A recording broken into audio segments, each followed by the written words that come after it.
بسم اللہ الرحمن الرحیم، السلام علیکم ورحمۃ اللہ وبرکاتہ۔ آج کا جو ہمارا موضوع ہے وہ ہے حجامہ، اور حجامے سے کون سی بیماریوں میں فائدہ حاصل ہو سکتا ہے۔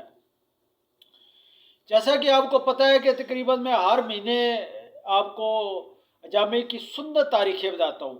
حجامے کی سنت تاریخیں کون سی ہیں؟ 17، 19 اور 21، اور یہ وہ تاریخیں ہیں جو آپ صلی اللہ علیہ وسلم نے ان تاریخوں کو حجامہ کروایا ہے اور حجامہ کرنے کو پسند فرمایا ہے۔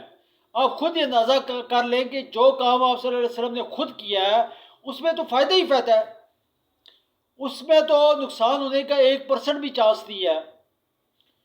آپ صلی اللہ علیہ وسلم نے بھی ان تاریخوں کو جمع کروایا، صحابہ کرام نے بھی کروایا، تابعین نے بھی کروایا، تبع تابعین نے بھی کروایا، تمام بزرگان دین نے بھی کروایا، کیونکہ انہیں پتہ تھا کہ اس میں فائدہ ہے۔ اور آج کل حجامے کی اہمیت کو دیکھتے ہوئے پوری دنیا میں حجامہ عام ہو رہا ہے۔ بڑے بڑے ملک جو ہے وہ وہاں حجامہ ہو رہا ہے۔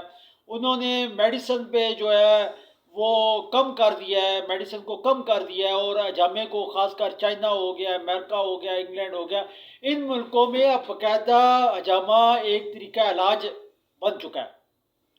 ہمارے تو کیونکہ نبی نے کیا ہے اور بطور مسلمان ہم سنت پہ عمل کرتے ہیں اور ہمیں پتہ ہے کہ سنت کے کیا فائدے ہیں، تو حجامے کرواتے ہوئے ایک تو ہمیں سنت کا ثواب ملے گا، اور دوسرا ہمارا جسم جو ہے وہ بیماریوں سے پاک ہوگا۔ اب آتی ہے اپنے اصل موضوع کی طرف کہ حجامہ کن کن بیماریوں میں فائدہ مند ہے۔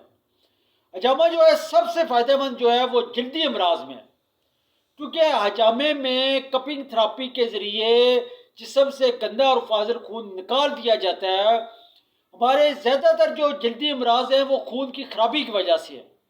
جب وہ گندا خون نکل جاتا ہے ہمارے جسم سے تو ہمارا جسم بیماریوں سے پاک ہو جاتا ہے، خاص کر جلدی امراض جو ہے، پرانی سے پرانی چمبل، پرانی سے پرانی ددر، پرانی سے پرانی خارش، انشاءاللہ چند ہی دفعہ جمع کروانے سے آپ دیکھیں گے کہ اس میں کافی حد تک فرق پڑ گیا ہے۔ بغیر کسی میڈیسن کے، بغیر کسی ڈاکٹر کے پاس، بغیر کسی حکیم کے پاس جائے ہوئے، بغیر کوئی دوائی کھائے ہوئے، انشاءاللہ صرف اور صرف حجامہ کروانے سے آپ کے تمام جلدی امراض ختم ہو جائیں گے۔ لیکن ایک چیز آپ نے ذہن میں رکھنا ہے، جب تک یہ امراض ختم نہیں ہوتے آپ نے حجامہ لگاتار کرواتے رہنا ہے، کیونکہ حجامہ کروانے میں کوئی نقصان نہیں، اس میں فائدہ ہی فائدہ ہے۔ جب آپ صلی اللہ علیہ وسلم معراج شریف پہ گئے تو جس آسمان پہ بھی گئے وہاں کے فرشتوں نے آپ صلی اللہ علیہ وسلم کو یہی کہا کہ اپنی امت کو کہیں کہ وہ حجامے کو اختیار کریں اور حجامے کو طریقہ علاج بنائیں۔ آپ خود اندازہ کر لیں کہ حجامے کے کیا فائدے ہیں، خاص کر جلدی امراض کسی قسم کے ہوں۔ میرے پاس جو بھی مریض آتا ہے خاص کر جلدی امراض کا آتا ہے تو میں اسے یہی مشورہ دیتا ہوں، بھائی دوائیوں کا پیچھا چھوڑ دو، بہت لمبے عرصے دوائیاں استعمال کرنی پڑیں گی، اور جو ہے دوائیوں کا فائدہ بھی بہت کم ہے۔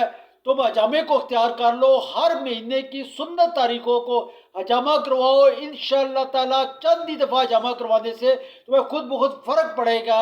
اور جس نے میری بات مانی اور حجامہ اختیار کیا، اور ان کے پرانے سے پرانے جلدی امراض جو کہ وہ ان کے ذہن میں تھا کہ یہ کبھی بھی نہیں ختم ہوں گے، چند ہی دفعہ حجامہ کروانے سے ان میں بہت زیادہ فرق پڑ گیا۔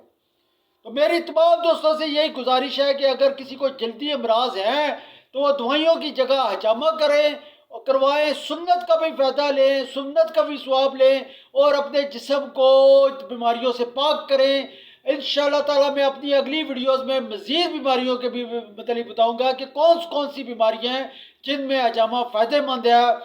اگر آپ نے میرا چینل سبسکرائب نہیں کیا تو چینل سبسکرائب کر لیں تاکہ ہر نئی آنے والی ویڈیو آپ تک پہنچ سکے۔ السلام علیکم ورحمۃ اللہ وبرکاتہ۔